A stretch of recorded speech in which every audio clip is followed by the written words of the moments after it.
సింహరాశి వారికి 9, 10, 11 తేదీల్లో ఇలానే జరగబోతుంది. అలానే కాకుండా ఏంటంటే దైవానుగ్రహంతో మీ దగ్గరికి డబ్బు రాబోతుంది. కానీ ఈ వ్యక్తితో మీరు కొంచెం జాగ్రత్తగా ఉండండి. ఈ వ్యక్తి మిమ్మల్ని మోసం చేయాలి.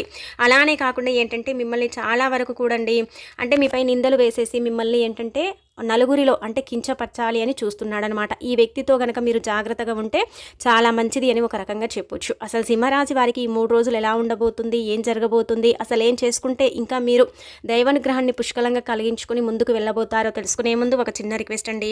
వీడియోని చివరి వరకు చూడండి. నచ్చితే లైక్ చేయండి. కొత్తగా చూస్తున్నట్టయితే సబ్స్క్రైబ్ చేసుకోండి.